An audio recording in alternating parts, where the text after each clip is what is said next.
Yo, what's going on, everybody? It's your boy Sean. Be nice back. You and some more heat rocking today. Got an interesting video.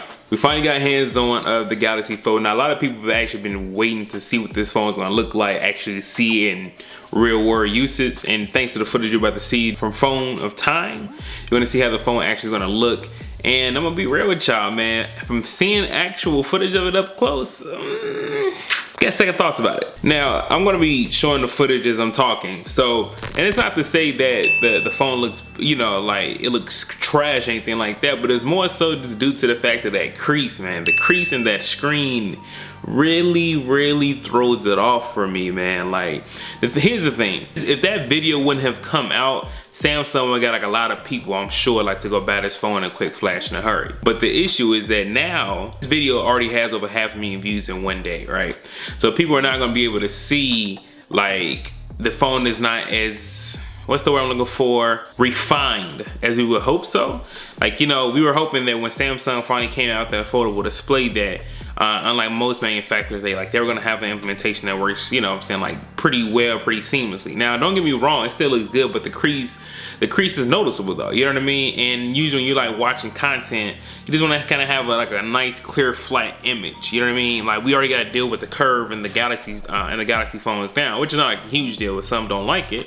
But now they kinda have this crease when you're doing stuff, it's kinda like, Now the problem is, you probably thinking, well, just don't use the opening part that much. But here's the thing, when I close the phone, the display is very small, and there's a lot of extra real estate that Samsung just said, we cool. Now, honestly, I'm gonna be real with y'all. That makes the Huawei foldable phone look a lot more appealing. The Huawei foldable phone, like, they're using a whole screen on the back, you feel what I'm saying?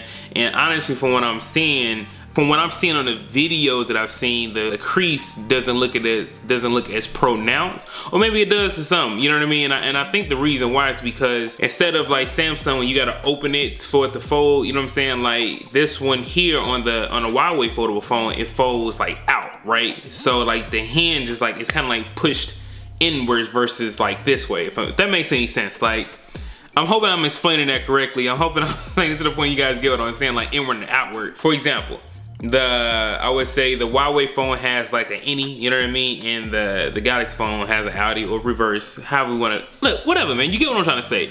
What I'm trying to say is, for the most part right now, after seeing the actual hands-on video of the Samsung foldable phone, I'm actually kind of like now really considering looking at the Huawei foldable phone, just due to the fact of how theirs is implemented. I just still don't understand why Samsung did not use the whole screen real estate on the front of the phone. I don't get that. But nonetheless, let me know what you guys think about the foldable phones, the Galaxy Fold phones. So after seeing the Galaxy Fold phone, are you now, just like me, looking forward to kind of see what the Huawei foldable phone is going to look like more in the wild? Or you still so in the Galaxy phone, the crease doesn't bother you as much? Let me know down in the comment section below. It's your boy Sean, be nice, and I'm out. Deuces.